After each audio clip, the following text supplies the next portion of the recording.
It's a very special edition today because the webinar was completely organized and is going to be moderated by two of our great fellows. First of all, please allow me to introduce Nicoleta Ciobanu. She is a public affairs consultant and political analyst based in Bucharest. Her work focuses on Romanian and European geopolitical developments, policy research, and crisis communication. She has a background in academic training, international security, history, and diplomacy, and she is committed to mentorship and community engagement. And the second moderator and organizer of these webinars is Aurelian Mohan. He's a political scientist. He has expertise in militant democracy, foreign policy decision making, United Nations systems, and ethical research. He is currently the manager of the research ethics in the Middle East and North America project at Columbia University in New York City.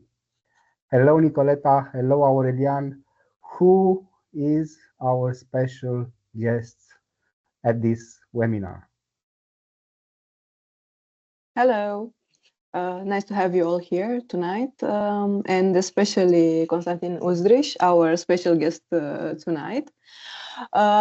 He will talk with us about hybrid threats, more specifically Russian hybrid threats at crossroads, past, present, and future. Me and Aurelian together we prepared some topics and some questions for each topic, and that is how the discussion will go on. But of course, I encourage you to intervene and to have other questions. And whenever I see a hand, me or Aurelian, we see a hand raised, we can tell Constantin if it's okay to call you Constantin, or you prefer Mr. Uzdris. How would you prefer to speak during this? Okay, perfect. But I'm not so old to be a mister.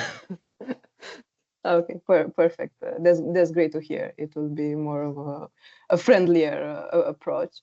But first, I will introduce Constantin. He's a political analyst, journalist, and television producer from Republic of Moldova. He has more than 15 years experience in media, and he's specializing in post-Soviet space and security affairs, holding a degree in political sciences and security. And has been a fellow of several international programs, including many fellowships like the one we are participating in.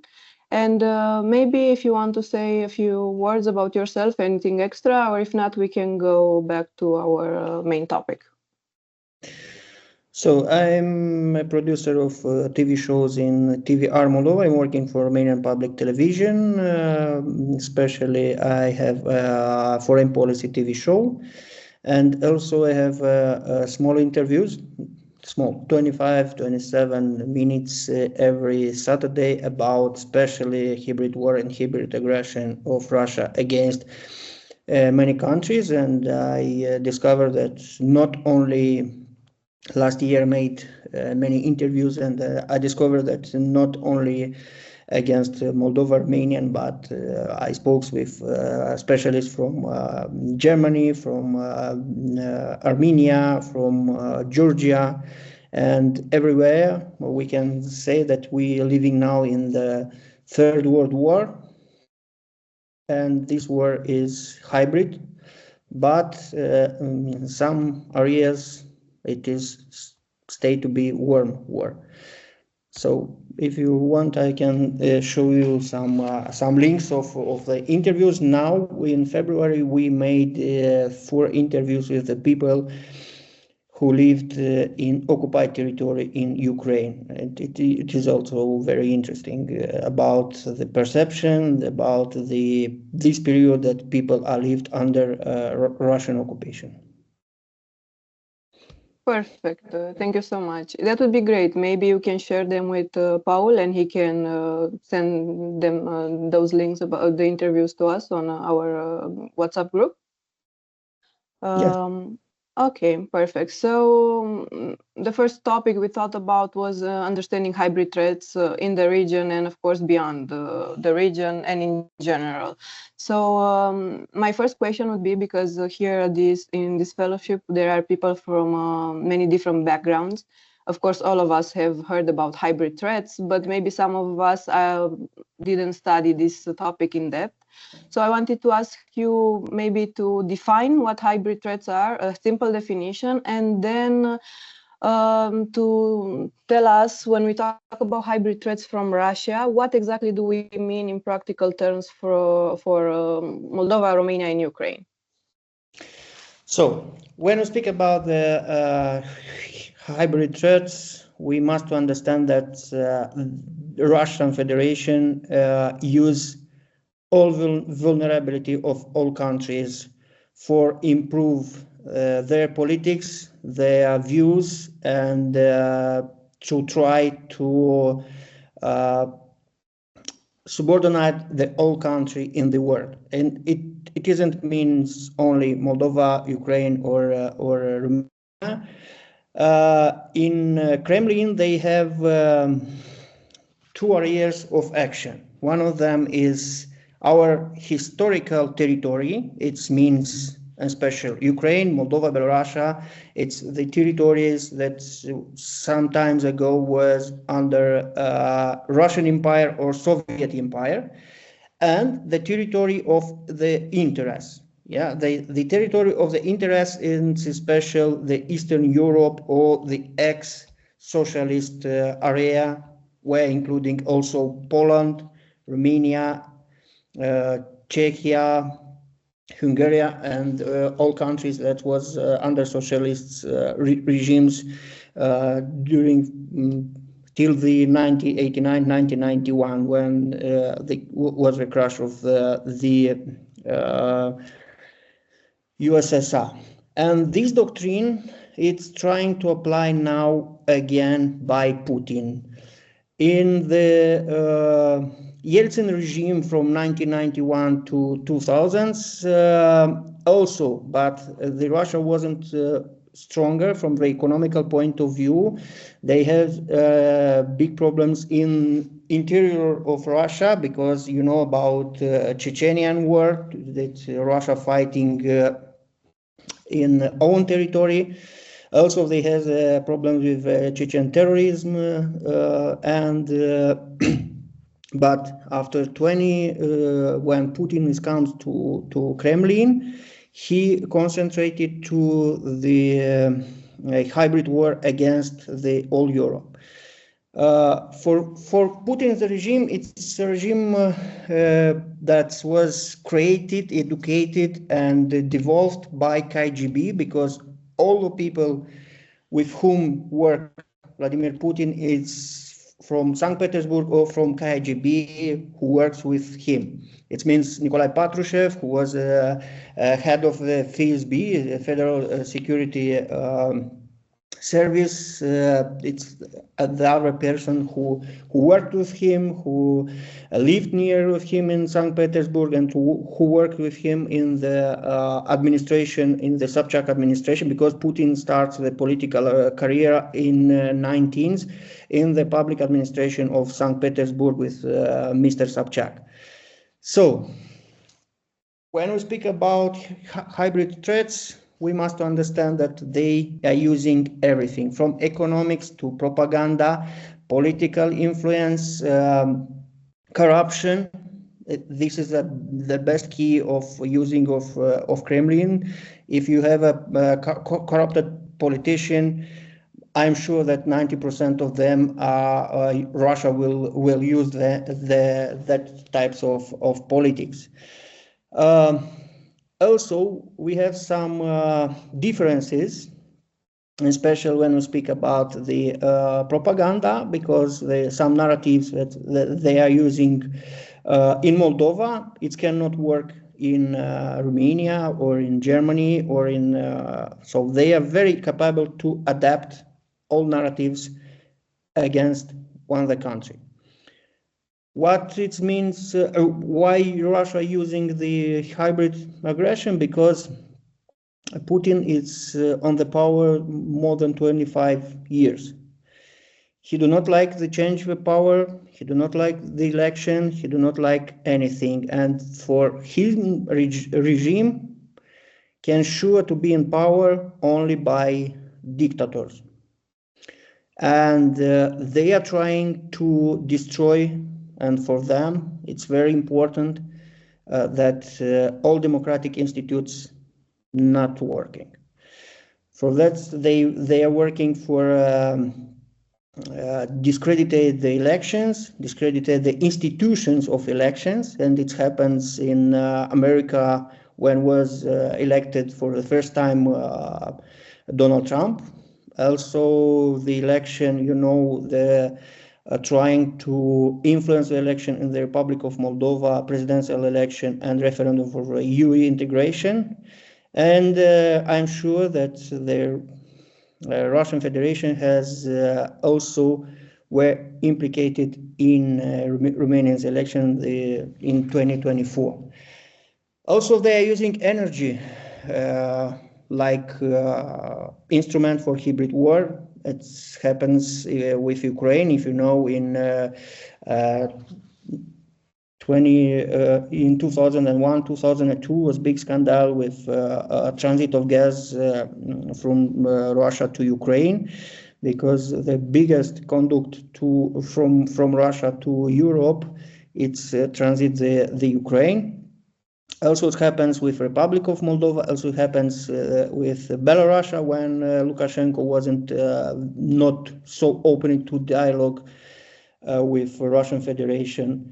And of course, economic pressures against the Republic of Moldova. We cross 3 embargoes from Russia. It starts in 1996, the first embargo of Moldovan products. But you must understand that in 1996, Moldova depends of the Russian market more than 19%. Now it's not more than 20% of our producers. It's go to Russian market. But in 2004 was the second embargo when Vladimir Voronin didn't want to sign the federalization of the Republic of Moldova. It was a plan, Cossack plan, if you heard about them.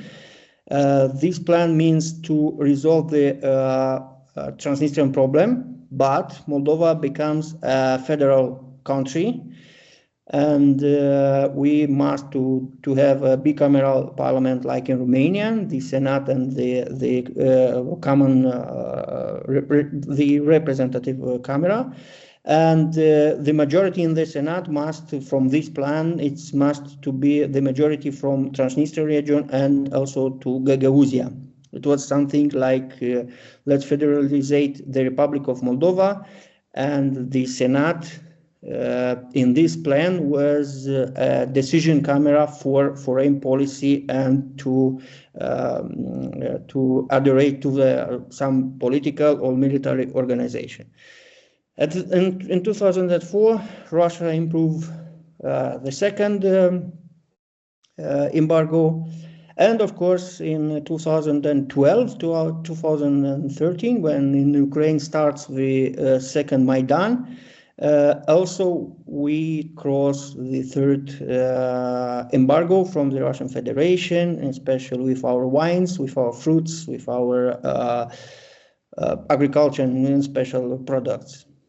This is all aspects of instrument that Russia using to influence and to put oppression, and of course political pressures, and to buy local political persons, person from the civil society, journalists, and the persons who have authority in the Republic of Moldova. Also, when we speak about the Republic of Moldova, the biggest institution that have influence and is subordinated directly by Moscow, it's Moldovan Orthodox Church, because in Moldova we have two Orthodox churches. One of them is under Moscow Patriarchy and the other one is under Bucharest Patriarchy, but this church that's It's subordinated to Bucharest Patriarchy. It's smaller, like Orthodox Church subordinated Moscow. This is a very big instrument, and this instrument was using to all our history of independence from 1991 till the last election in last year. Constantin, thank you so much. If I may, we do have more questions, and we want to go a little bit into more details about how Russia operates and so on.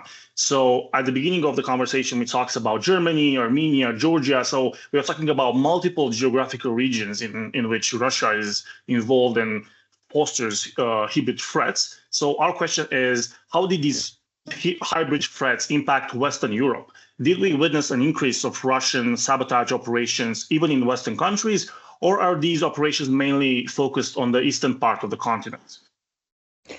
So, how I said, we living now from my point of view, in the Third World War, and this is a hybrid war. And this doctrine of hybrid war was improved by Valery Gerasimov. If you know who is this, it's General Staff of the Army of the Russian Army. He is ruling now the military operation in Ukraine.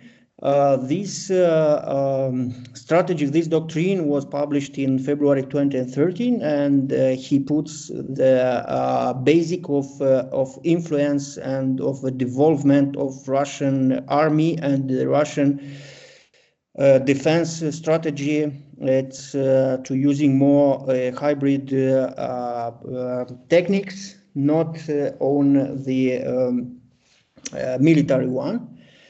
They are using against all countries. You know the scandal with the Marine Le Pen in Paris, in France. It's a politician who was bought by Russia. You know about Gerhard Schröder, ex-chancellor of Germany. He becomes a head of the Council of Administration of Gazprom or Rosneft. You know about the ex-minister of Foreign Affairs from Austria, who now is also in the Council of Administration of Rosneft. They are using different, and they are using a special vulnerability in all countries. Where they have very big and very good analytics staff, I think, or staffs. Maybe it's more. I remember 2016 when, if you remember, it was a crisis with immigrants, big protests in Berlin when one Russian girl told that he was violated by one of the immigrants, but really was that she runs from her home and stay with his boyfriends for 2 or 3 days. And she lied, but I was in that time in Berlin, and I spoke with some of leaders of Russian communities in the Berlin, because in Berlin are living a lot of Russian peoples who stayed, who remained in Berlin after the Russian occupation, Soviet occupation of eastern of Germany, and there are a lot of people who are living, Russians who are living in Berlin, and the propaganda. This scandal was started with one reports on Russia Today about this girl, and it comes a lot of protests. It was a violence against immigrants, against the police, and against the other. So they're using all techniques, all vulnerabilities, what they find.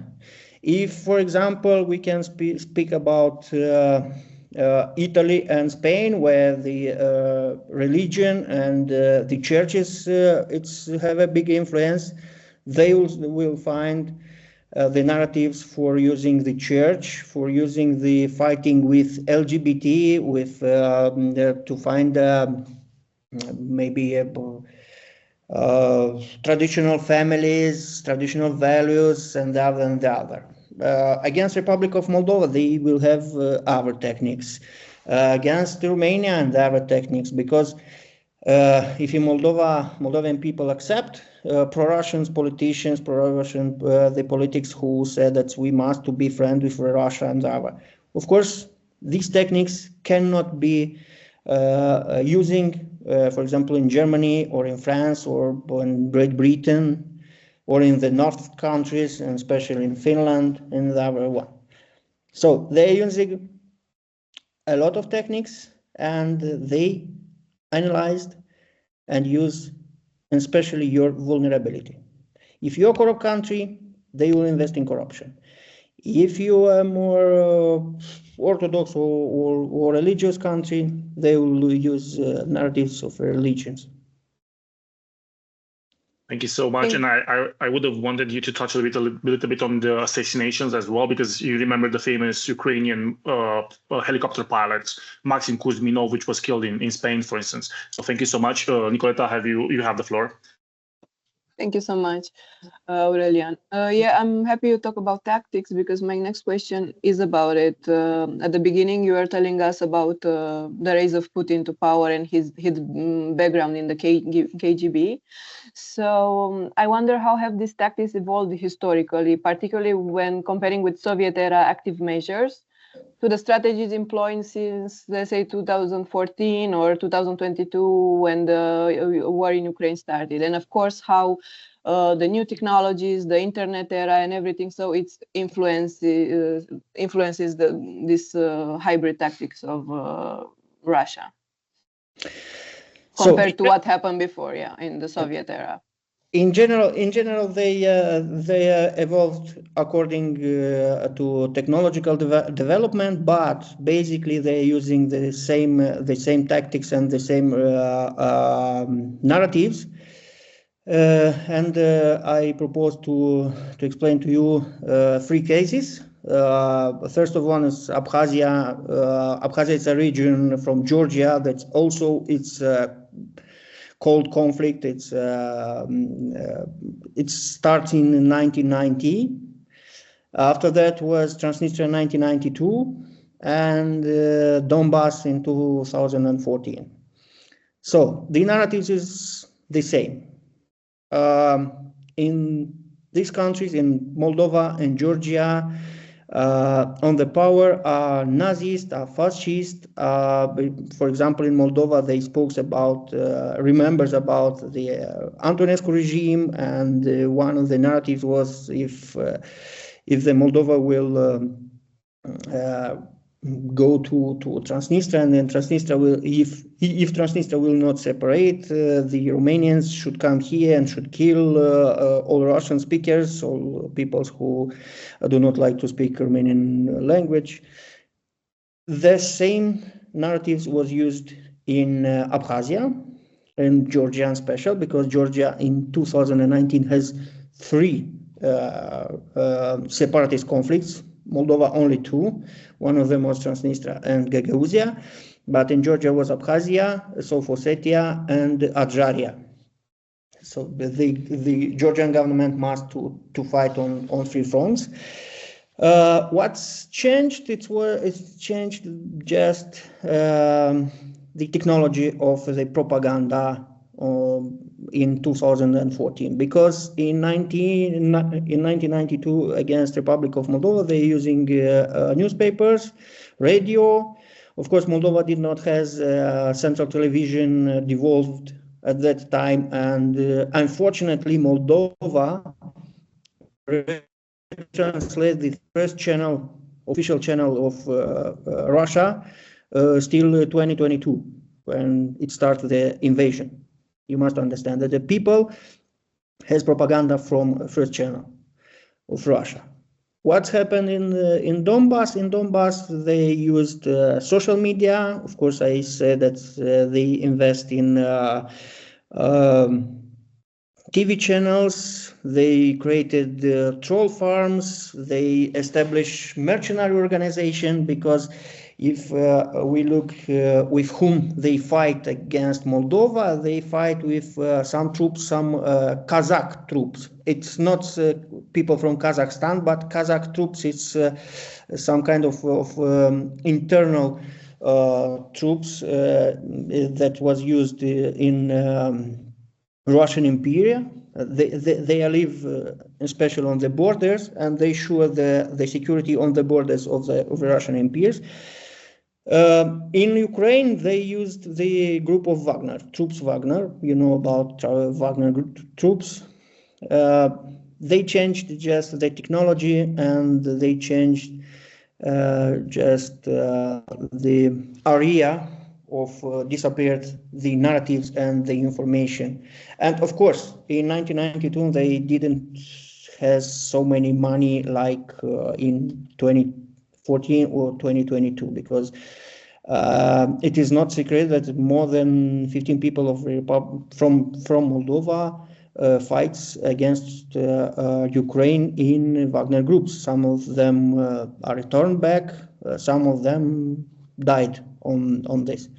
But they recruit the people in Wagner troops not only from Moldova, it's from all ex-USSR. Ukrainian friends told me about that they fight Azerbaijanis, Georgians, Armenians, and other than that. Thank you so much, Constantin. So earlier you were saying that from your point of view, you think we might already be in the Third World War. It's a hybrid one, not warm everywhere, but I was thinking, for sure, part of the instability and polarization in my country, your country, in the region, maybe in the world, is because of these Russian hybrid threats. So what do you think are the most underestimated hybrid tools by policymakers and also by the public? If there is a difference, what we are not seeing and what we are underestimating? Again, political leaders versus civil society. So first of all, how I told the corruption, because we think that corruption not killed, but corruption killed. And also giving you the example of Ukraine. 2014, the Donbas region was the most corrupted. This region was controlled from economical point of view only by oligarchs groups. You know Renat Akhmetov, you know Igor Kolomolsky, you know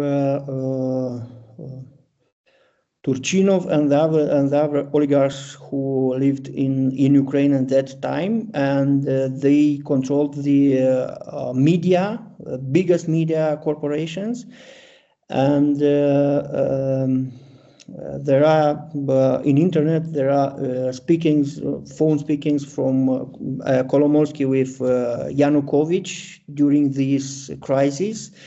And when they spoke about how to present the crisis on the Maidan.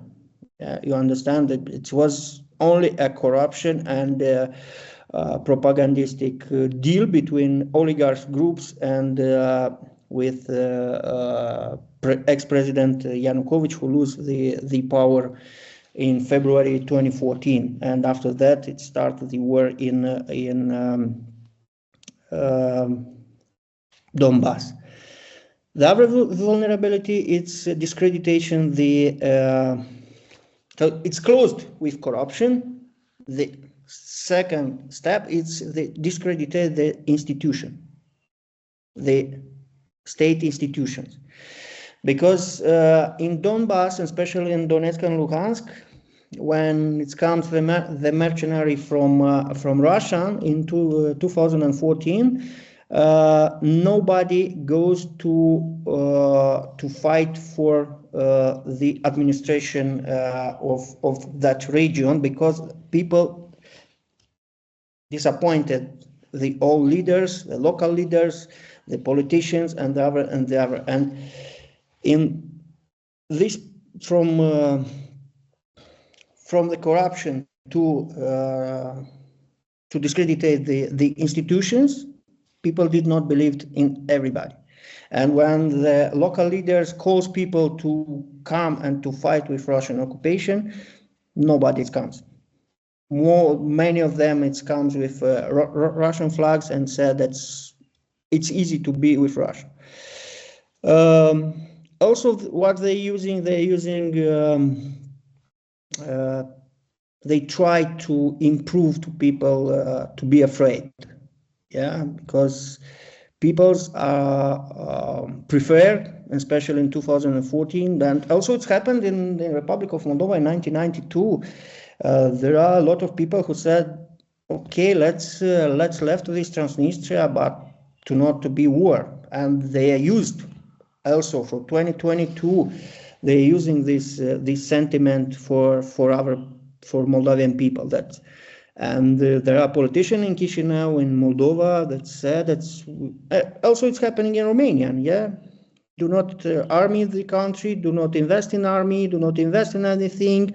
Let's be friends with Russia. If we will speak against Russia, Russia should come and the war, and you will die, or your brother will die, and the other.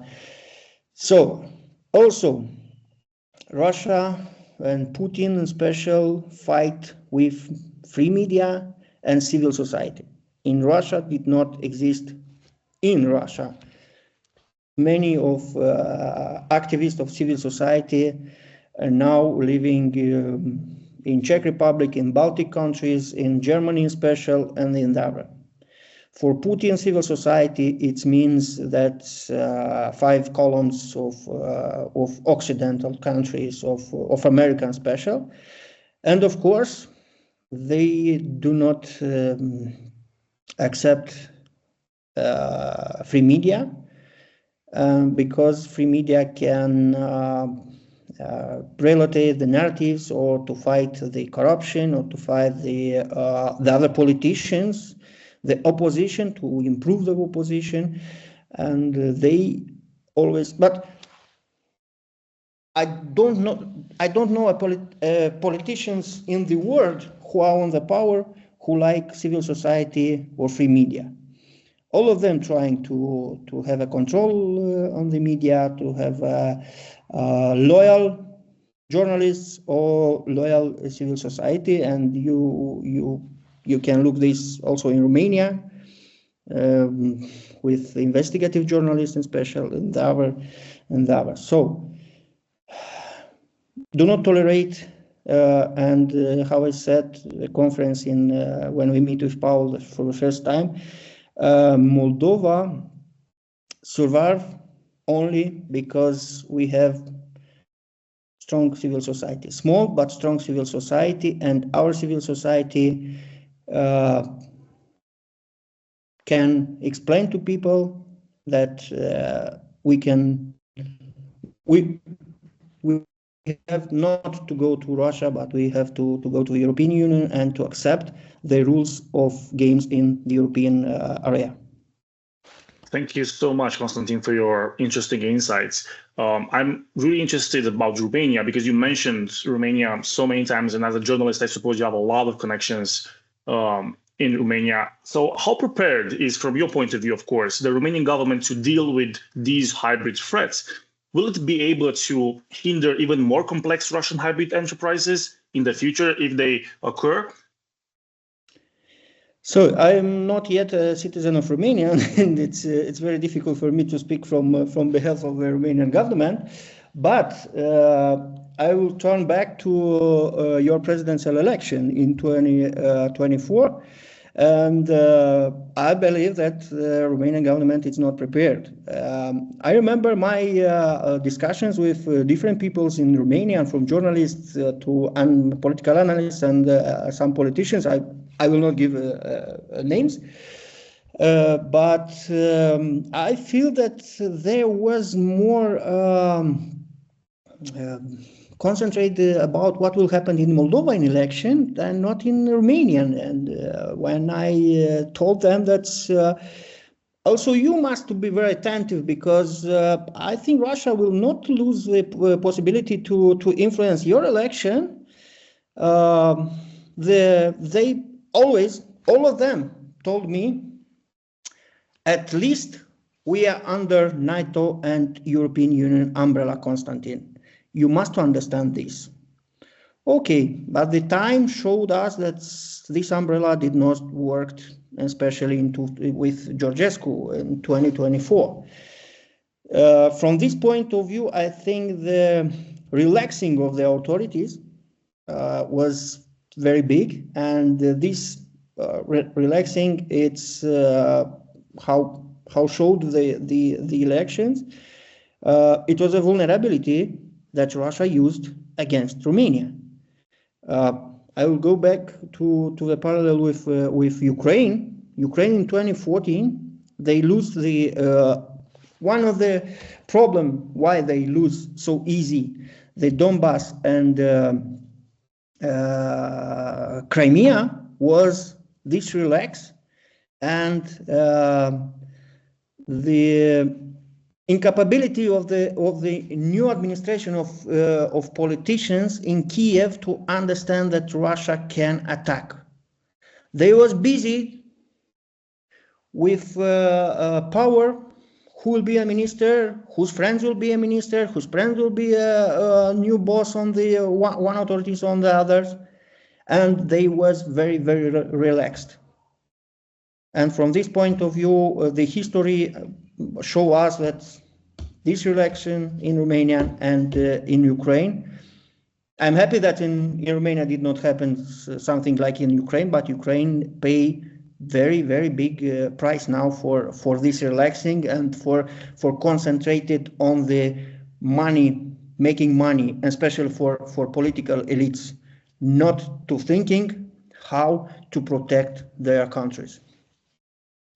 Thank you so much. So, because you mentioned that you're extremely familiar with the things happening in Moldova, so one of my other questions would be, what lessons can Romanians learn from Moldova in the field of hybrid threat prevention? You mentioned you need to like stop relaxing that much and then be more accurate in our endeavors. But what else can Romania do in order to to protect itself from this Russian threat?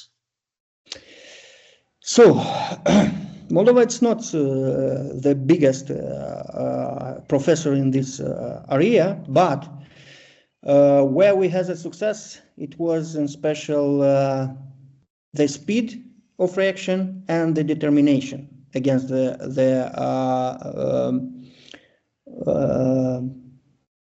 Russian aggression, hybrid aggression. One of them is how faster our authorities act after the referendum of the EU integration and trying to destroy the Shore's organization. Ilan Shore, it's an oligarch who are now living in Russia, and he makes a very big area and very, very strong organization, and they paid a lot of money to all peoples to buy votes and other. So the speed of action of our authorities, and especially of national police. There are some cases that are still now in the judiciary. They do not have a solution now. So it's 1 more year. But the first part, the finding, documentary, and put it, arrest the money, arrest the other, these peoples. The speed was very easy, and the determination. Also, the determination and the speed of closing the many media, pro-Russian media in Moldova. So, if, for example, in Romania you need, or in European Union, you need 1.5 years to close one media that promote pro-Russians or fake news. And we know that in Romania there are a lot of television that promote the fake news. If you need 1-2 years, you lose this war. You already lose. Because the speed of the reaction, we are in the war. And in the war, every second is very important. And the determination. Because if the political classes from Romania, from Moldova, from whatever country, should say, okay, this media outlet we are closing because I do not have interest there. But this not yet. We lost this fight because the propaganda and disinformation have effect not only for a short time that you improved this, but they create some kind of media education to people, and the people start to be more and more receptive to fakes. And one fake news after second fake news, third fake news, people start to mind, I heard this, nobody closed this. Maybe this woman or this man, it's true that we must be friends with Russia, or Russia is not so dangerous country for us, or maybe Ukrainians are not our friends, or we do not need to support Ukraine. And the narrative is put one to the other, and it's create something like disinformation education. Yes, Taylor? Hands up. Hi, Sadana, actually. I had a quick question, just because there's a lot of discourse about kind of Russia running on a wartime economy, specifically with Ukraine, and that it's potentially they're running on borrowed time regarding the economy. Can you speak louder because I don't hear? Sure. Hi, can you hear me now? Yeah. There's a lot of discourse about Russia having a wartime economy and that they're running on borrowed time just because it's become so heavily dependent on defense and military specifically. Do you think, let's say that they did, that eventually that borrowed time did kind of run out, how would that affect the hybrid campaigns, in your opinion? So Russia will have money for hybrid aggression and for propaganda all time, because Putin do not need to report to his population why they are living so bad. During 25 years, Putin and his propaganda improves to Russian people this feeling of we are big and we can fight with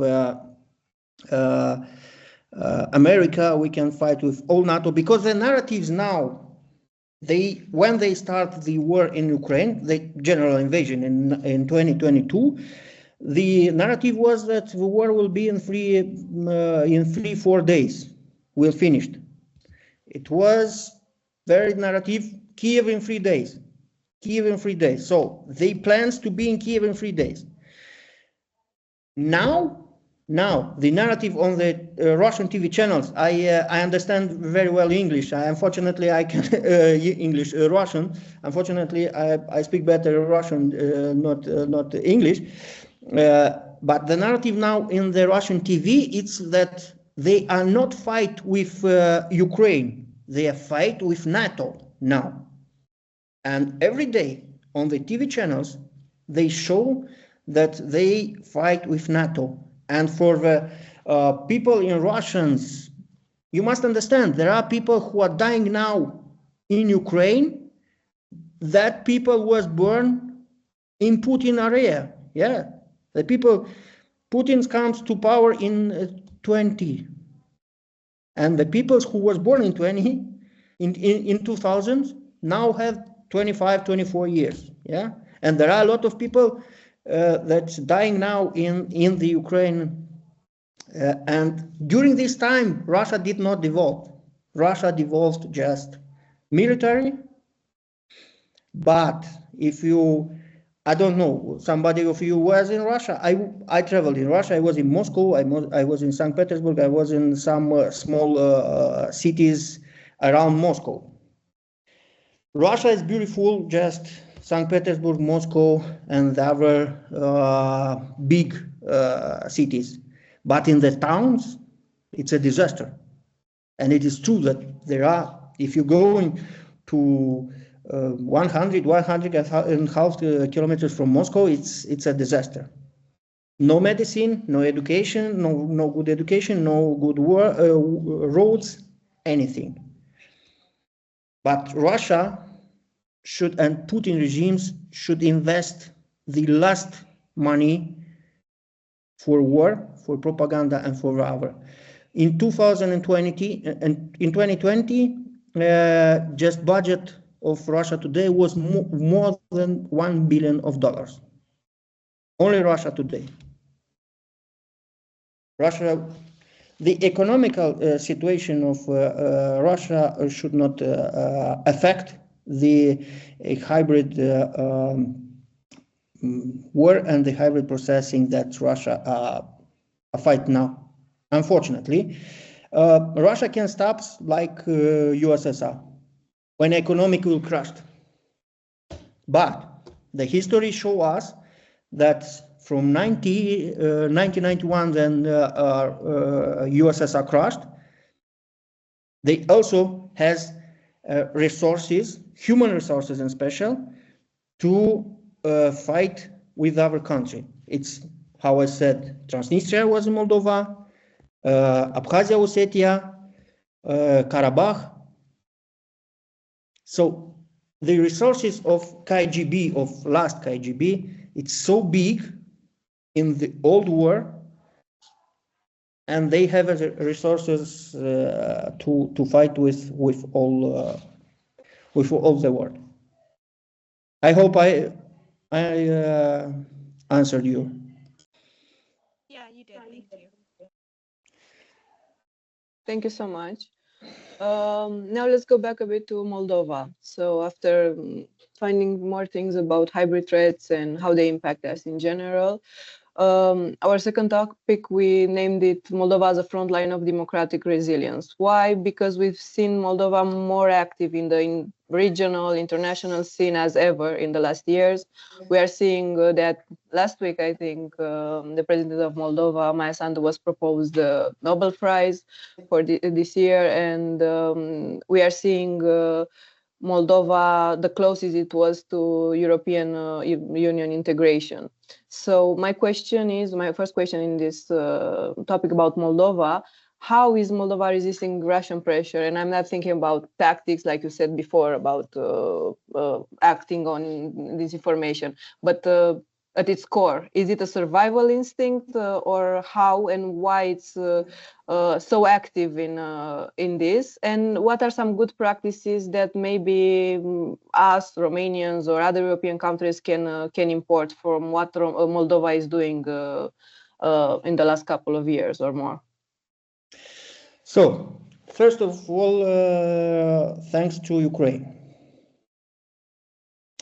Because Ukraine now it stays shield in front of Russia now, and we also has learning many things from the experience of Ukrainians, and especially in my activities. I participate from 2012 in different conferences, especially in Ukraine, and a lot of TV shows that we made.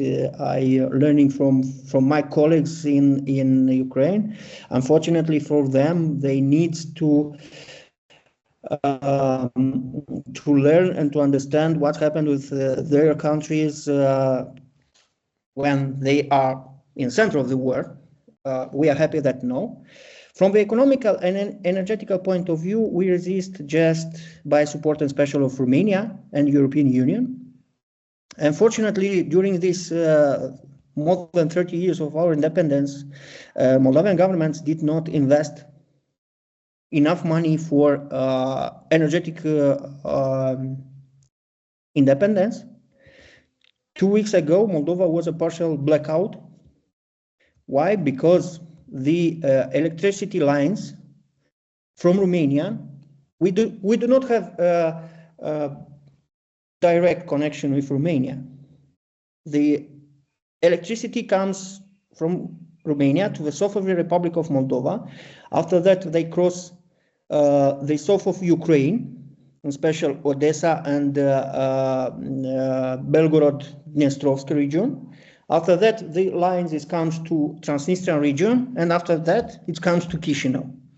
And when Russia bombing 2 weeks ago the energy infrastructure in Odessa, a part of Moldova, it stayed for more than 5 hours in blackout. The western part of the Moldova have some connection, and in the eastern part was well. We trying to put to construct now the line direct. It means Galați, Vulcănești, Chișinău, but unfortunately this line it's not end, and our authorities told that they will finish all construction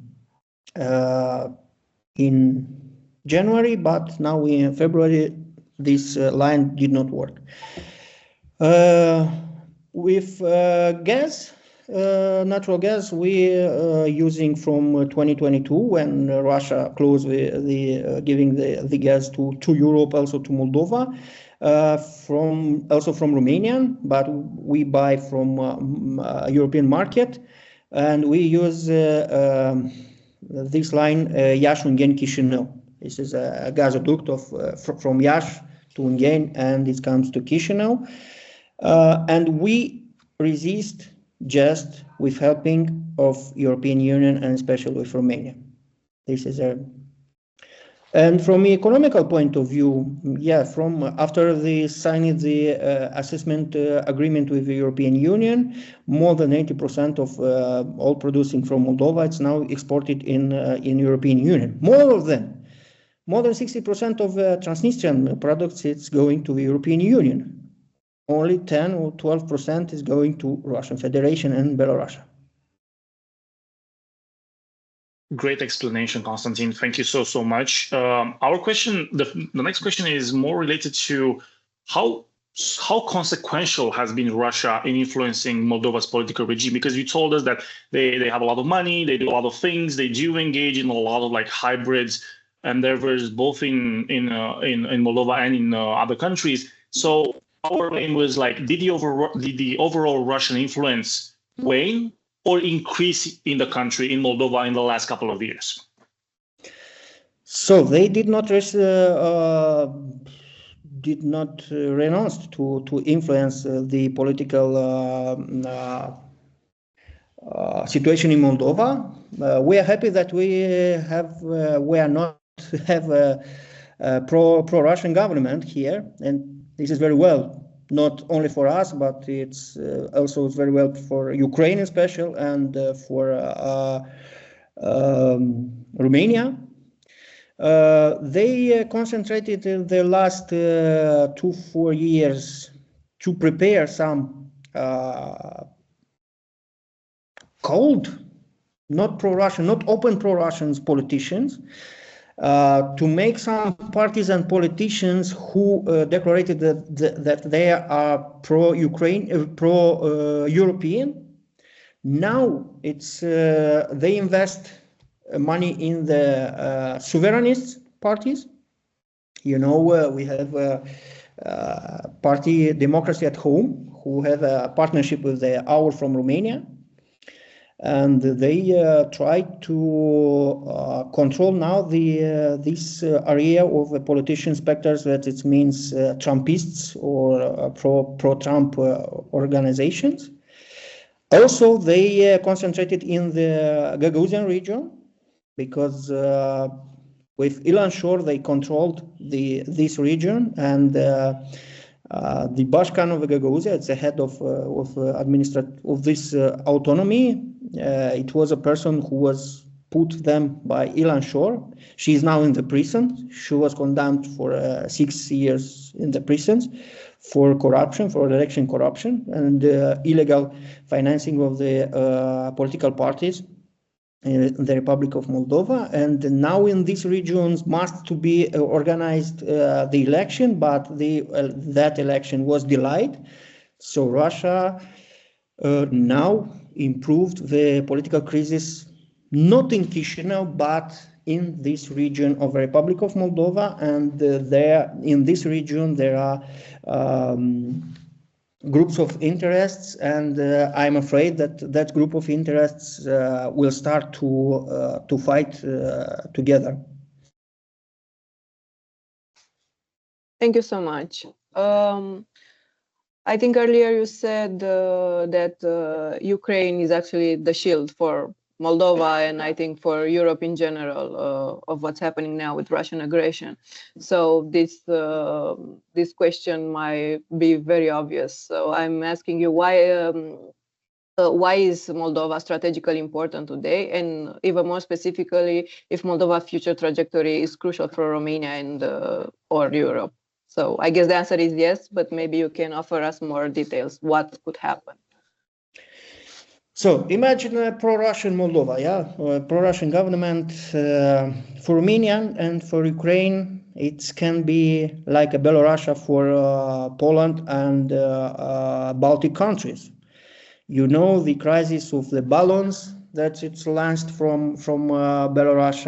The Belarus is a country, is a place where a lot of immigrants. It's going to the borders of Poland, and the special services, the border police from Belarus, helping them to cross this region. This is the first, special for Romania. What can be if Moldova can be a pro-Russian?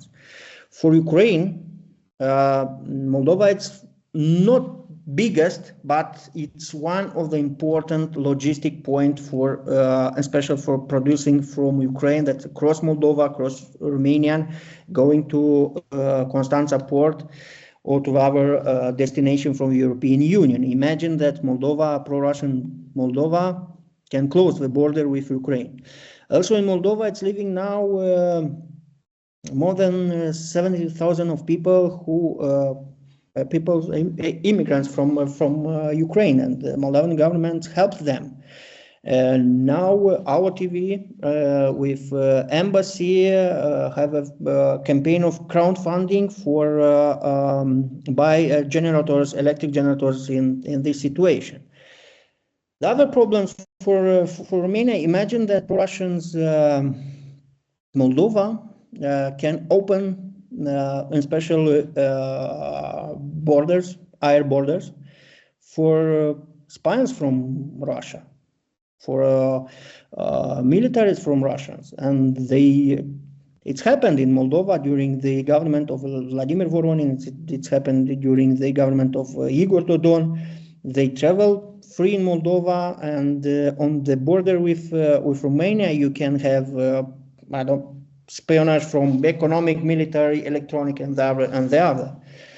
From this point of view, Moldova it's very important for pro-European Moldova and democratic Moldova. It's very important, especially for Romania and also for Ukraine, because Ukraine must to have troops near the border of Republic of Moldova to discourage the Transnistrian forces. Then in Transnistria we have from 5 to 15,000 of militaries who can be mobilized tomorrow. And Ukraine, it's the same situation. Ukraine have troops near of Moldova, near of Belarus, and on the front. But the front is more than 1,000 kilometers. This is the role of Moldova now, and for what we must to be pro-European and democratic country. Thank you so much. Now let's go to a more vulnerable topic, Transnistria. How do you think Transnistria and what's happening there and what has been happening there since many years fits into Russia's long-term regional strategy today, given the war in Ukraine and in general? What do you think Russia's plan for Transnistria, or how they are using it to, of course, go further with their goals, their geopolitical goals? So, how I said, Ukraine must to have troops on the border, especially for this, and they cannot use these troops in the active zone. One of them. Second, it's a gray zone.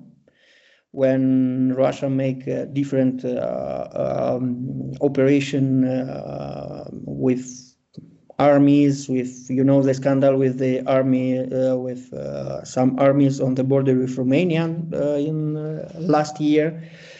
So also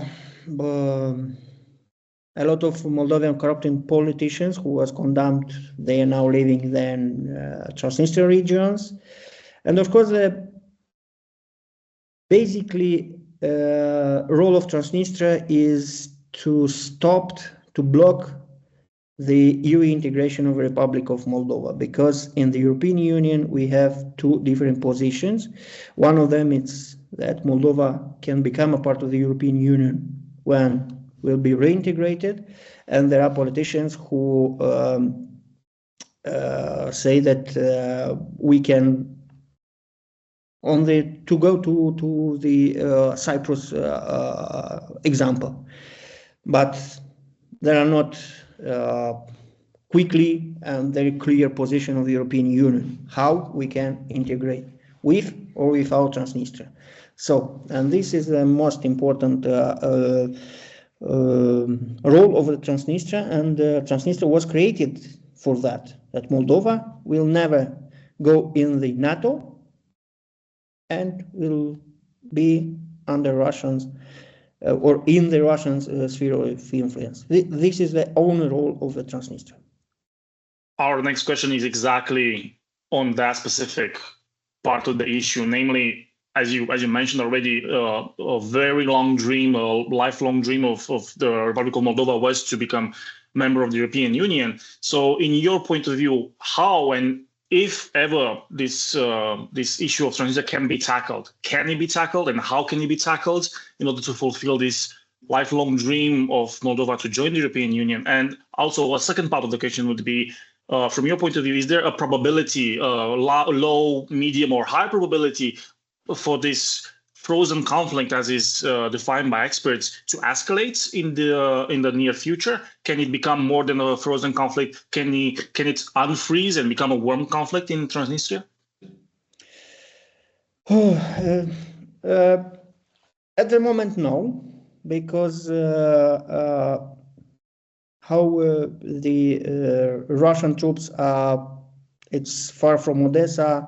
They cannot attack not Odessa, not Moldova, nobody, because how I said, in Transnistria it's from 5 to 15,000 of soldiers, but they do not have logistics, because the armies needs munitions, needs people, needs oil, needs energy, and other medicaments. And if the first plan was that Transnistria will mobilized when the Russian troops should be in Odessa to help to occupy Odessa, and after that together with Russians to go to occupy the Republic of Moldova. We are happy that Russian troops stayed there, and it isn't impossible now to fight, because these 15,000 of people can be destroyed no more than in 2-3 days of active fighting. And they understood this thing, because they have not techniques, have not helicopters. They also have some machine, some cars, and not more. And it depends if they work, because the corruption in Transnistrian army is the same that in the Russian army. So I don't believe that this conflict still Ukraine resists. This conflict cannot be comes from frozen to real conflict. But do you think Moldova will ever join the EU because of this issue that they have with Transnistria, this separatist region? Do you think it will ever be solved? Do you think the European Union will allow Moldova to join even if Transnistria and those soldiers are still there?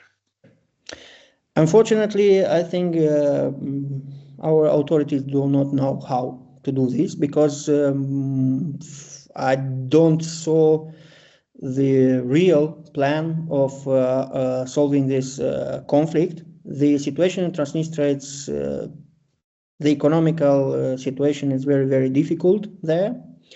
The energy, many people from Transnistria comes every day to Chisinau to work and comes back. but Chisinau did not have a strategy, because the reintegration of a Transnistria region, it's not means to change the flags and to change only the authorities.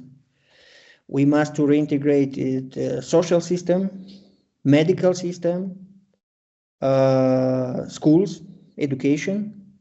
We must to decide what we will have with people who served to separatist regime. It means people who worked for security organ in that. And we must understand what will happen with that persons. We will have amnesty, we will have a lustration, or what happened. In Chisinau did not have idea what will happen now. And from my point of view, our authorities, it's waiting for helping, of course, the European country and to decide what will happen with this war, because many times I put when I do interviews, I asking for our authorities and to Ukrainian authorities that when you will discuss, we will negotiate the final of the war in Ukraine, do you believe that we must to include in this case also the Transnistria region? Nobody has answered me.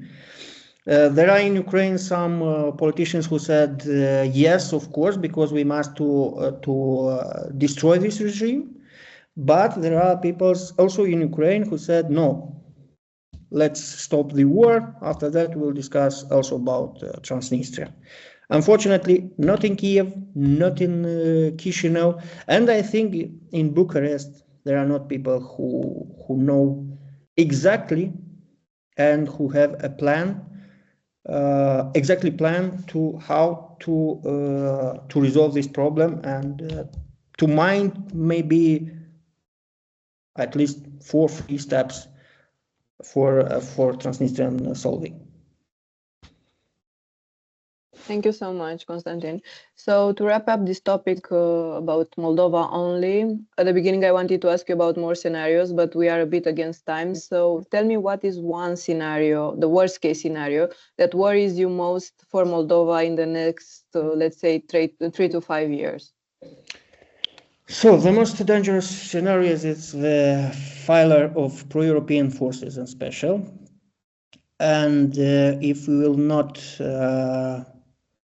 finish the negotiation till the next election, I think we will have big problems, not in the elections, and it's not means only the pro-Russian government, but we can have a coalition government with pro-Russians and pro-Europeans, or Trumpists and pro-Europeans, and they will not go back to Russia, but will put on the less the process of the EU integration. But for Republic of Moldova, how I told, without the support of the European Union, without the support of Romania, it's very, very difficult to devolve and to leave, unfortunately. And we must to move to the European integration till election in 2029.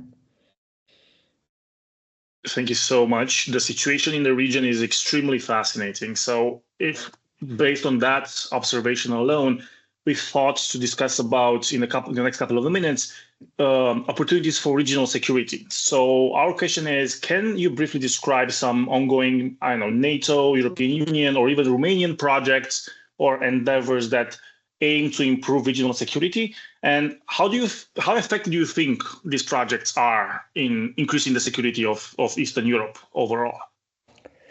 So we have very good example in the north of Europe, especially Baltics countries, Norway, Finland, and Poland.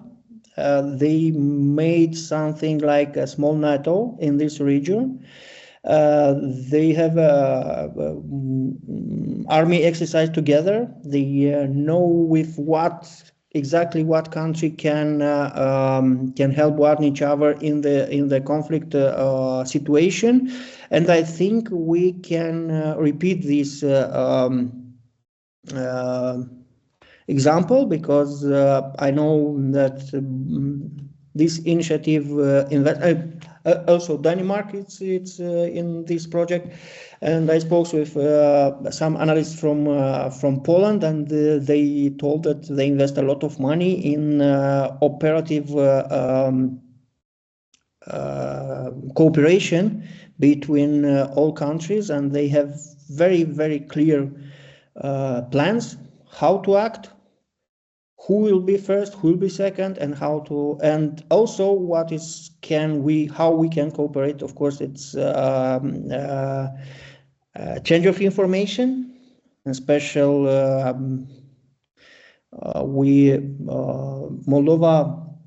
Romania helped to Moldova, in special when we found a lot of money on the borders of Romania, that the money comes from Russia till Europe and goes to Republic of Moldova. And this changing of information, especially on the borders, it was very useful for Moldova to fight with illegal financing of the election campaign. So examples are very good, must just to be a political determination and to start to implement. Thank you so much. So now going back to our small region, to Ukraine, Moldova, and Romania, we know there is a trilateral at the level of Minister of Foreign Affairs and they collaborate, they cooperate on many aspects since the 90s, but mostly since the war in Ukraine started. From energy to security, etc. What do you think there would be? What kind of regional cooperation, like something, how to say, very precise, is needed between Ukraine, Moldova, and Romania in this present geopolitical context? So first of all, how I said, that's change the information, cooperation between our authorities, not only foreign policy, why not defense, why not maybe internal sources. Of course, dialogue between civil society, because Russia using a lot of narratives, anti-Ukrainians in Romanian, anti-Romanians in Ukraine, anti-Romanians and the Ukrainians in Moldova, and the other.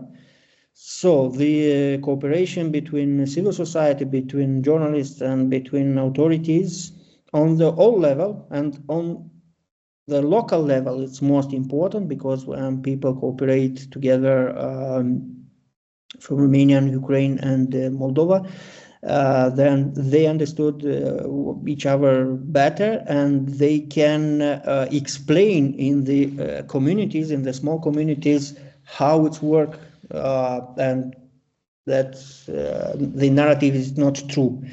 And this contact, direct contact between communities, I think it's very important. Amazing answers, Constantin, and we are extremely grateful for them. Another question, because we are going back to a little bit to this overarching topic of regional security, is what role does Moldova play nowadays in the regional security architecture? Is Moldova contributing actively in terms of increasing regional security?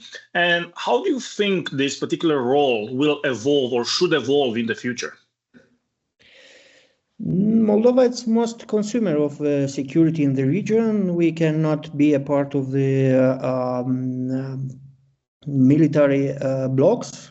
It's stipulated in our constitution, but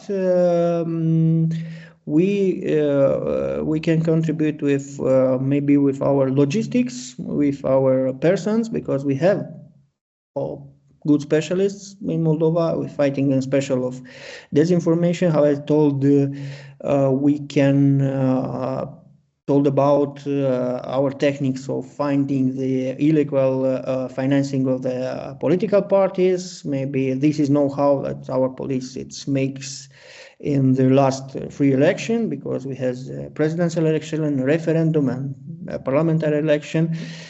And of course, to change, how I told, to change the information between Ukraine, Romania, and Moldova about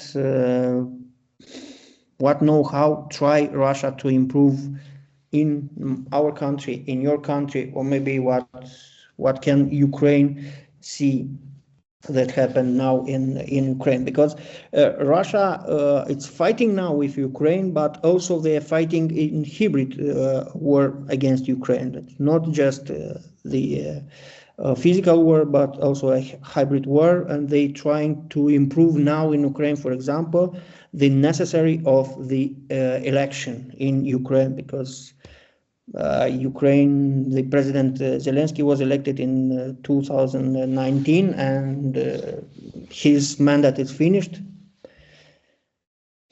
I think that's. Thank you so much.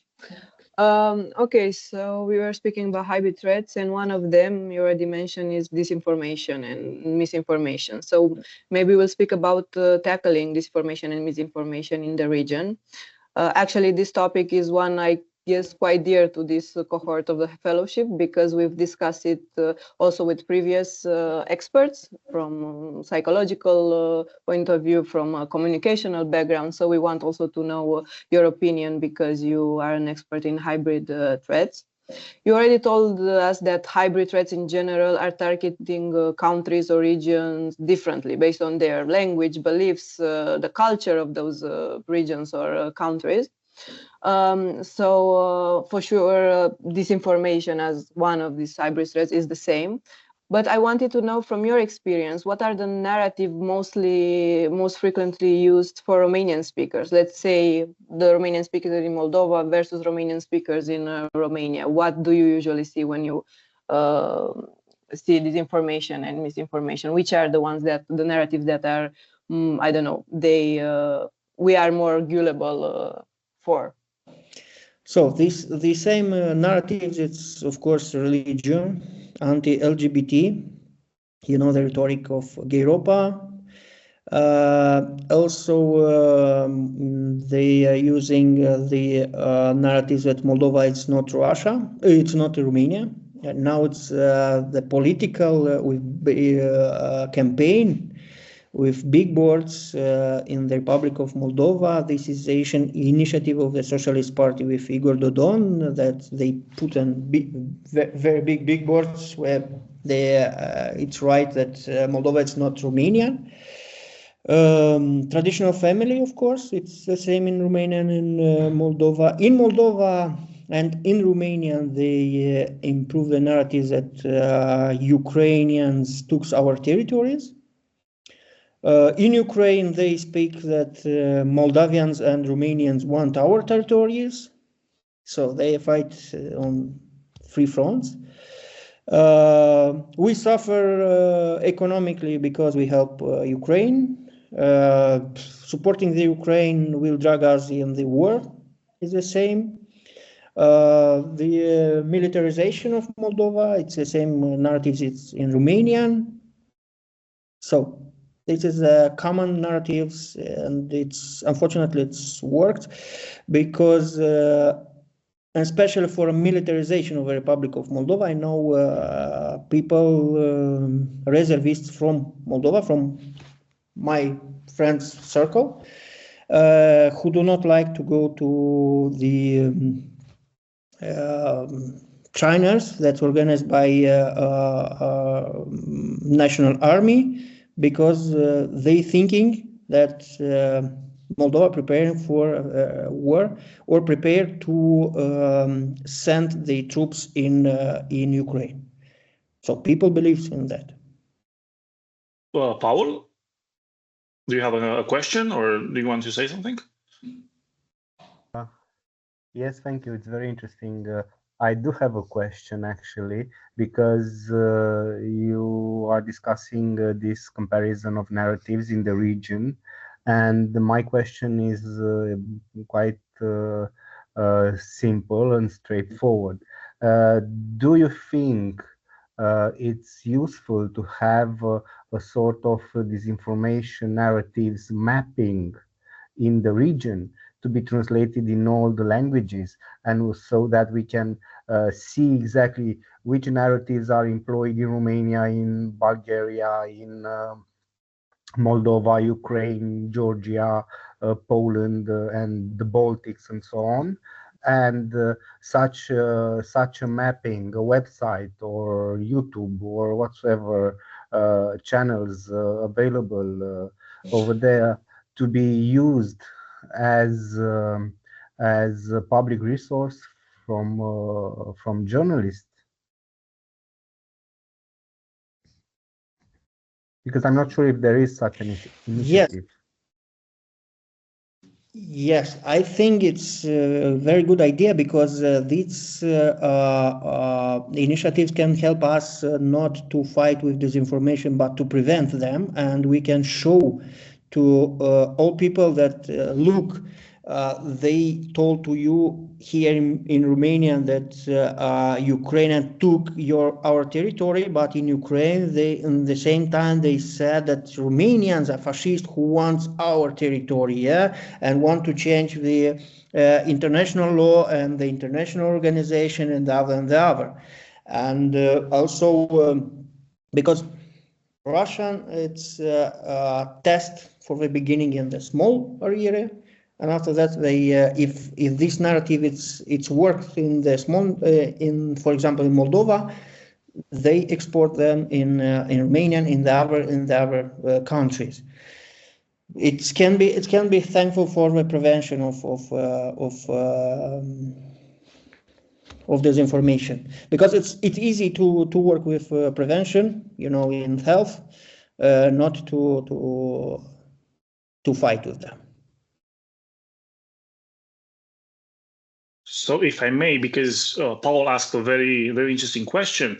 Yes. Actually, there is a website that does that. It's supported and promoted and managed by the European External Action Service, and it's called EU versus Disinfo, and it's EU versus disinfo.eu, and they do that type of thing. They basically map all these major narratives and all these major conspiracy theories and ideas, and they have a huge database, and you can like filter them by categories. You can search for narratives in Ukraine, in Belarus, in Moldova, in Georgia. It's a very interesting website. I'm not sure if it goes as in depth, as in detail as Paul was suggesting, but they do, at least the huge trends in disinformation and misinformation, they do tackle. And I'm going to share the link in chat with everyone if you want to take a look. And yes, yeah. Most important thing is that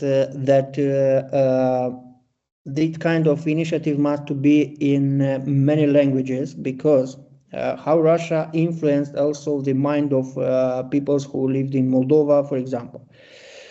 Moldavian peoples received all movies from Hollywood, not with subtitle like in Romanian or in the other countries. They dubbing with specialist actors in Russians, and this is very, very strong techniques to have people near with Russians TV, because, how I said, in Georgia and Romania, in Georgia, in Ukraine, in Moldova, peoples know very well Russians. And for Moldovan people, it's easy to stay and hear the Russian, because it's a familiar one, not to read the translation of this movie. Anna Maria is waiting, please. Hello, thank you so much for your insight. I was thinking about the Russian dissidents that we have in Europe, especially in Lithuania and other Baltic countries, and as you said before, in Germany as well. So I was wondering how active they are and what's their impact in tackling or combating the Russian narrative in Europe. So we have two types of Russians residency in the Europe. One of them is a Putinist one, and unfortunately this is a very big, a lot of them, more of Russian residents are pro-imperial, pro-Putins, and pro-war. Also, yes, we have Russian residents and special journalists, people from civil society who are living in Europe, and they are very active. I know some of them, but they have a kind of organization, opposition in exile, and unfortunately they fight together, not with Putin regime. They fight more with together, yeah, because now we have different groups of interest. For example, it is a group of Navalny, if you know, that he made this organization. After that, we have Kasparov, is the other one. We have from opposition the peoples who stay in prison, like Karamurza, like Yashin. They are a separate group, and all of these oppositions, they just try to fight on the verbal point of view with Putin, but more of their own energy they are concentrated to fight together, and they cannot be, from my point of view, a serious opposition for changing the regime in the Russia. Also, it's another group, it's Khodorkovsky group. Also, we have channel Dozhd, it's the other group. Great. Our next question is a little bit more precise in the sense that we want to know, from your point of view and from your experience, which tools, procedures, and tactics were successfully used by Moldova in order to thwart misinformation and disinformation. And can Romania use those tools? Because you told us that there are some differences in terms of misinformation or disinformation. So can Romania import those tactics in order to stop disinformation? Yes, we have different initiatives. We start with newspapers. After that, we devolved, in Moldova was devolved websites. Also in our TV channel, we have a TV show, and the civil society try to have media education in schools. So there are a lot of initiatives that people speaks about disinformation, but on the state level, of course, the Republic of Moldova, what can recommend to Romanian, how I said, the speed of action against the media institution that it's using the disinformation or misinformation of the other one. We need a very, very big speed to fight, to block for the beginning, and after that to explain to people, because if one narrative is circled for a month and we after months start to fight with them, we lost the time and we lost the everything. Perfect. Can you tell us, or at least briefly describe a relevant example of instance of disinformation that really was extremely detrimental to the democratic governments in Moldova? Which governmental agencies were impacted? What other principles or democratic values were threatened in that particular case? We are interested in understanding how these campaigns work, and an example would be very interesting. So how I said, the first one was that this case with the reservists who refused to go to the exercises in the army. It wasn't something extraordinary, because we have one after 5 years. If you were in army, you must go to that exercises, and the state paid you. But the other one was that energy crisis that happened in 2020 and 22, when Russia closed leaving the energy to Moldova, and the prices is going up. They also Russia used that Moldova do not want to pay the gas from Gazprom, and Moldovians must to pay a lot and a lot. Unfortunately, our government at that time has a very, very less communication with the people, and a lot of people believed. But you know, when the all European unions put the sanction against Russia, Russia closed the gas to the Europeans. But the most important disinformation in the last 10 years, it's in election in 2016, when candidate was Maia Sandu the first time with Igor Dodon. One of the disinformation was about the 30,000 of Syrians. It was a period of immigrant crisis in Europe. And the narrative was that if Maia Sandu will win in Moldova, Angela Merkel will send to Moldova 30,000 of Syrians who will live here. They found some students from Cluj, Syrians, who make a small video and put it on the YouTube when the Syrians said that we will vote. We improved to vote for Maia Sandu, and many people, of course, voted for Igor Dodon in 2016, and it was something. It was special edition of disinformation against the Republic of Moldova. Thank you so much. And that's influenced. That's really influenced the election. In Moldova, the results of president's election there in Moldova at that time.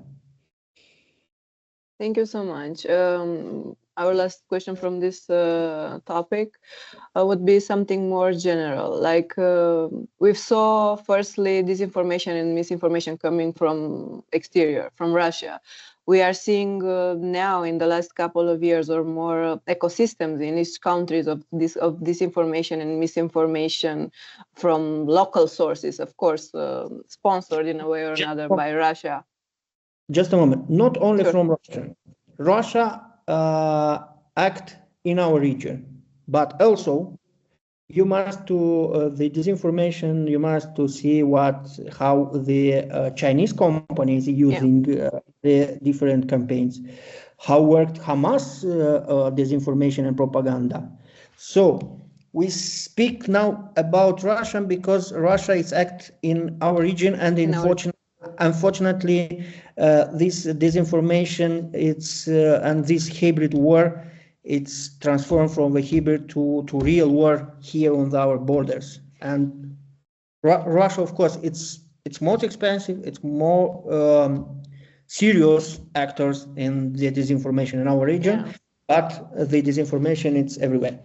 Yeah, and anyway, now, like I said, many Western countries have their local sources that are spreading disinformation on many topics.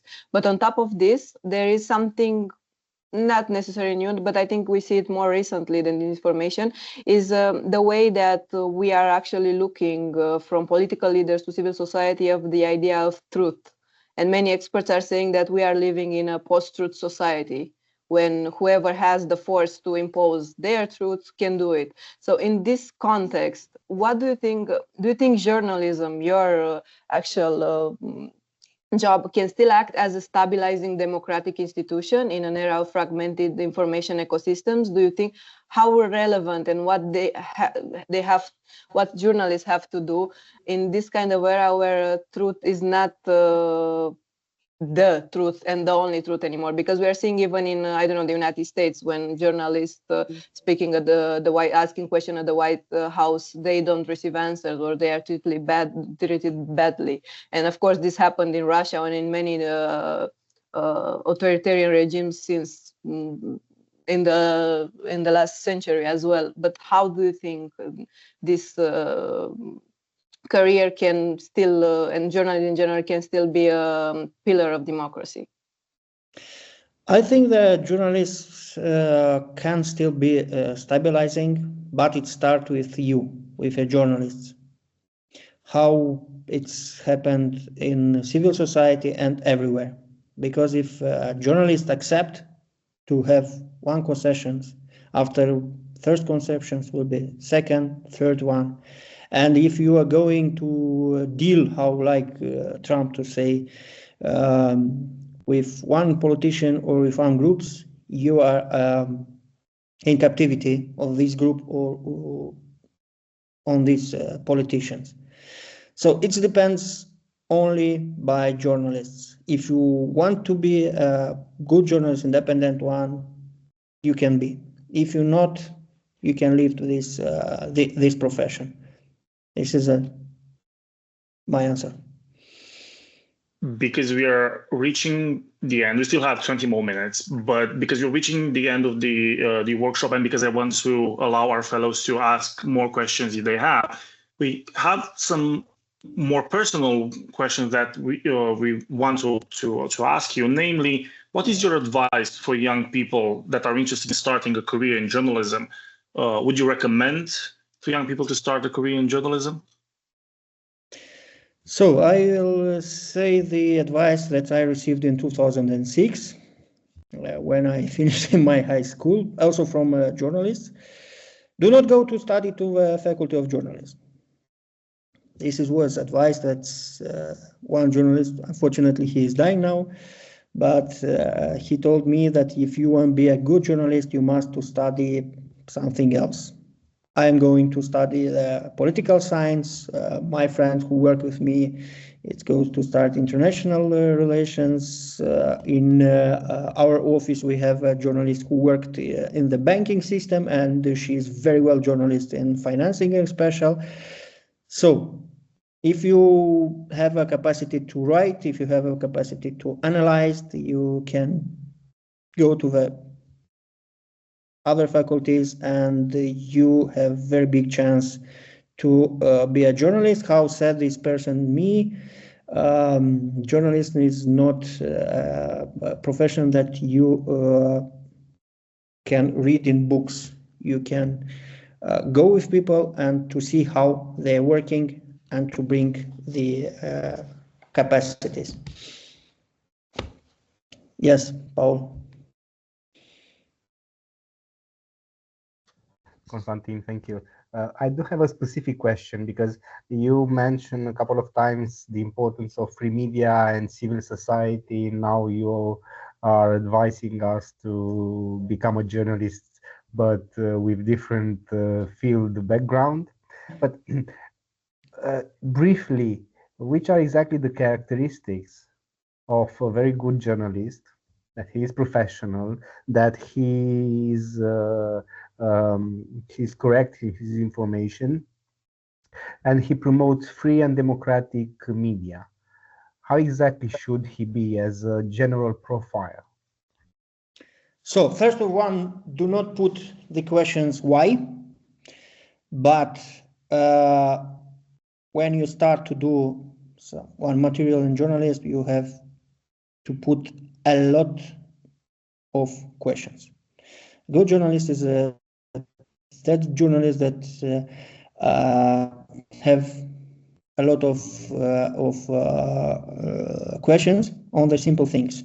For example, if one minister told you that the consumption of gas in Moldova has gone down, you must to have 3-4 questions. First of all, why? Not why, but why it's going down? Because the economy is going down, because people invest in regenerable energy, because people find the other sources, because people leave the country. 4 questions just for one point of view. Put a lot of questions to have a lot of questions. Great. One more question on behalf of the organizing team, and then I will open the floor to all of my colleagues to ask you more questions if they have. And my question is, as a journalist that tackled high-risk investigations, have you ever felt that your life was in danger? In other words, what are the perils, the dangers of this type of job? So I mainly worked in foreign policy journalism, and I ruled the website. Now I'm a general producer, but I had contribute to some investigation here in Moldova. Directly, I don't feel the dangers, but I know that I speak a lot about Transnistria. I speak about Russians, and of course, I have some techniques of my self-security. It means where I'm going, for example, in the pub, in the bar, with whom I'm going, where, what road I prefer to go. I'm trying not to drive. I'm trying to use public transport, or the other one. I'm trying not to drive. If it is possible, I'm not driving. Thank you so much. There was the entire session was amazing because we already, I suppose, already bored everyone with so many questions. I open the floor to all the fellows, and if you have questions, please take advantage of Constantin's experience and ask away as many questions as you like. Because we still have 15 more minutes, so please take advantage of the time. Yes, Anna? So I want to come back a bit to the European path of the Republic of Moldova, and as you have to do a lot of reforms in order to comply with the EU requirements in the legal field, in the economic field, and political field. Which subject do you think is the most vulnerable to hybrid threats from Russian narratives and so on, and how can these things can impact the European path and, you know, the Republic of Moldova being able to adhere to the EU, let's say by 2030? First of one is justice, corruption, fighting with corruption, and justice reforms. And the other vulnerabilities is the reform of local authorities, because Moldova it's now ruled by the law that was made in USSR. We have our region is called raions, and these raions we have 32. It's so much for country with 2.3 billion of people.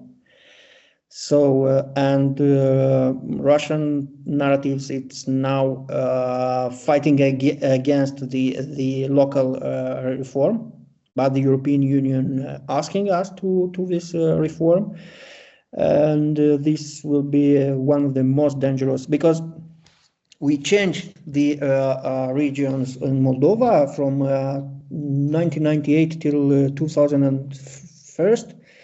We were organized in județe, like in Romania, but when communists comes to power, the Vladimir Voronin, they changed back to raions.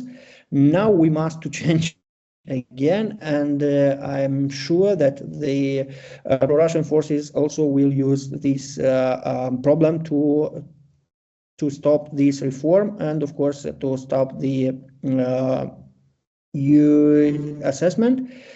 And here we have the other problem is that all parties, it's happened also in Romania, have mayors, have political clients, yeah, who don't like to change and to change this trend, and to unify some villages between, and to make the biggest region. And I think this is most dangerous for our European road, and of course fighting of corruption and justice. Bianca? Yes, so thank you. My question actually links to what you mentioned like now, because my question is about corruption. So you mentioned that it is a have a threat, but I read some articles in November, December about the corruption in Ukraine that were linked to some ministers there. And I wanted to ask if you think that corruption can link to a prolonged corruption when it comes to elections, or if that can affect the future of Ukraine. Of course, because Ukraine also always was a corrupted country, because it's a big country, and I know that when the war starts, people who crossed the Republic of Moldova and trying to go to the European Union, our border police found cars with billions of cash, of euros. Yeah, it was big switches. In one car was more than $5 billion. Ukraine have very, very big problems with corruption. It was always, the corruption was on the high level, and how said my friend who is a military analyst in Kiev, army analyst, he told that the war is the best period for corruption and for making billions of dollars for somebody. So Ukraine, after the war, I'm sure that they will have many cases of corruptions in injustice. And for Moldova, it's easy to negotiate the US UE assessment, because we are a small country, and also we do not have so devolved industry. For example, we will not negotiate, for example, about atomic energy, because in Moldova it isn't. We will not discuss about the business, for example, in the sea, because we have just one small corridor to the Black Sea. Yeah, we will have a capital that we will not negotiate. We will just assign it. But Ukraine, also for them, it will be very, very difficult. And of course, they have very problems with Ukraine, and they understand this. They know. I do have a question, because you mentioned they found a lot of money in a car, and you said $500 billion. Is it billion or million dollars? Because in Romanian, like when you translate, billions would be miliarde and millions would be milioane, and I was trying to understand if it's millions or billions. Million. Okay, yeah, millions. Oh, perfect. And then a follow-up question would be, what did the Moldovan authorities do in order to reduce this type of, illegal border crossings with a lot of money, I suppose, sometimes with weapons and stuff like that? How did they manage to stop or reduce the flow of illegal activities across the border? So the law is told that if you want to cross with more than 10,000, we must declare it. If you're not declared, this money is confiscated. And the other one, this person who has this money has a problem with the heart at the borders, and they called to ambulance on the border, because it was. But it wasn't only one case. It's on the borders on the start of the war. It was a lot of them. Of course, I'm sure that some of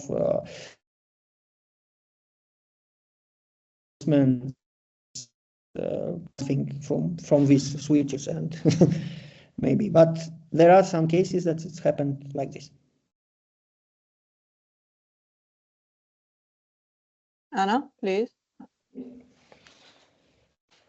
So I was curious about the fact that recently I had seen a lot of influencers, especially from UK, US, or Romania, who are traveling to Russia, and they present that everything is really nice and peaceful and people are friendly. And at a point they got interrogated or arrested by the FSB, but then they let them go. So I was wondering if this is a tactic that the Russians use, or they're just some random people who go there just because they want to make content.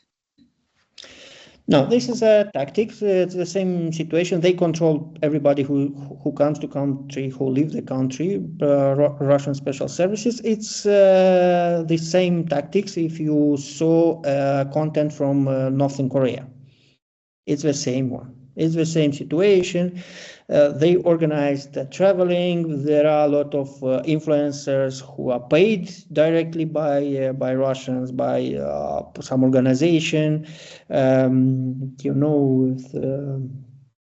This influencer who have an interview with Vladimir Putin, American one. I forgot the name. Tucker Carlson. So it is the same. They have a specialists in this area, and they helping to see just beautiful things and places, and speaks with special persons, because in Russia it's if you're independent journalists and you go to have a talks with some people, from 10 people, maybe 4 or 5 will refuse you, because there are a lot of people who are staying in prison just that Cold War.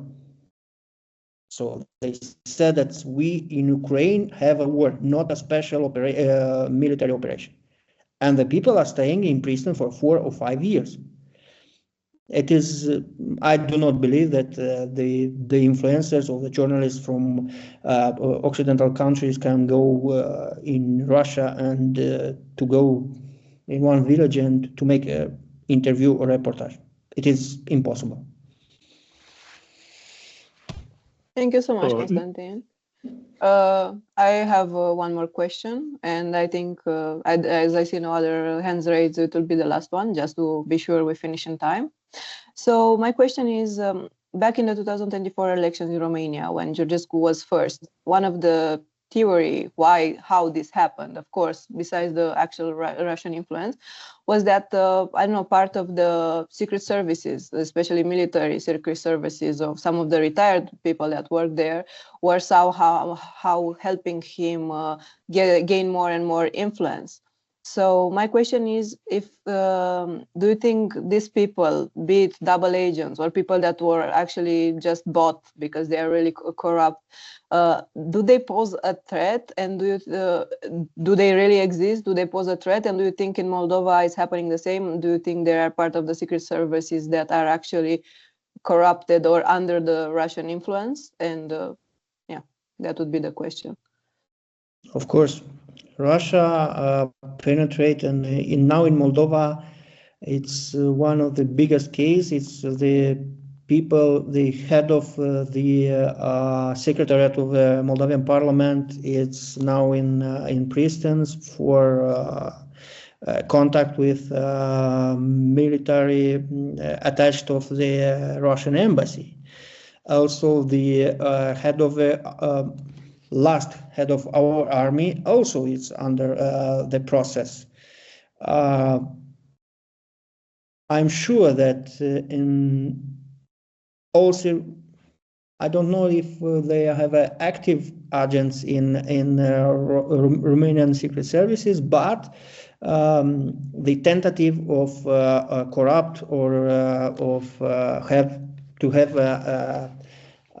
persons in special services in Romania, in Moldova, and everywhere, Russia did not stop for a minute to try to have the agentura. Agentura, they have some of them. It comes from USSR, from KGB, and of course, for 30 years they are not slept. They worked to bring the hours because the people who was active in 1995, 1996, maybe now not working, but they must to continue. And this thing is happened every day.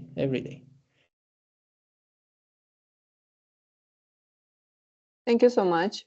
I think that will be all from our part, if everyone agrees. And for me, it was very special. I am very interested in this subject, so it was really interesting to find more about Moldova and how they are tackling hybrid threats in general. So thank you so much for everything that you shared with us today. Thank you. Thank you for invitation. And Thank you so much. I will send to Paul my contacts, and if you have other questions, please contact me. I'm happy to help you. Absolutely. Thank you so much, Constantin, for your willingness to keep in touch with us. That'd be amazing. I'll probably send you an email if you don't mind it. Okay. Thank you. My pleasure. Thanks, man. So thank you so much, Constantin, and hope to see you soon. Bye. Bye.